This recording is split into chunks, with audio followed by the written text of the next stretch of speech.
Hello, welcome to World Business Report. I'm Jamie Robertson. The US unemployment has fallen to a near 4-year low. The rate stands now at 7.8%. That's where it stood when President Barack Obama took office in January 2009. Today's report showed that the US economy created 114,000 jobs in September. And in a further boost, the figures for July and August, they were also revised upwards. Fleury is our reporter in the New York Stock Exchange. Give us a few more details on these figures, because there's quite a lot of interest. The headline figure perhaps isn't that exciting. 114,000 jobs just created. The rest is quite interesting.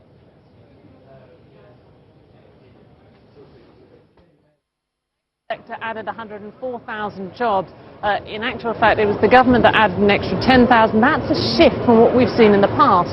Now, if you look back over this year, for much of the year, it's been the private sector that's really been doing all of the heavy lifting. Now you're starting to see government jobs being created, not in great numbers, but certainly a change from the fact that we've seen them shedding jobs in the past several months.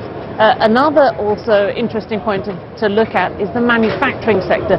This had been a bright spot, something people have been talking about for much of this year, but actually that sector shed 10,000 jobs. So it's really quite a patchy report, and it's sort of hard to kind of draw much comfort in terms of sort of where future jobs growth will come from.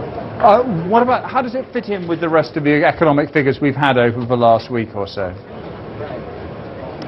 Well, I mean, we've had various reports on the service sector, the manufacturing sector, car sales. Generally, there's been a sense that September has been, so far at least according to economic data, a fairly good month. But I think if you take, for example, Ben Bernanke, the head of America's central bank, he recently said he was tying a lot of sort of the stimulus to the fact that he wanted to see more jobs being created in the economy.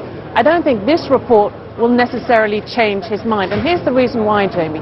114,000 jobs were created, but most economists will tell you that at least 200,000 jobs need to be created each month for there to be really any significant improvement in the economy here, and in the fact that 12 million Americans still don't have jobs. And so how does that fit in with the political scene?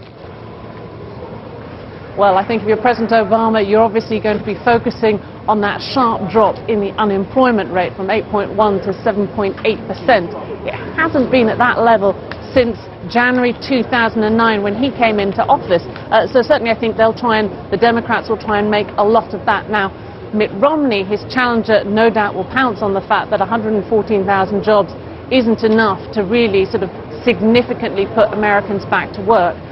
So I think sort of the arguments will continue in some ways as much as they have over the past few months. Okay, Fleury, thanks so much indeed.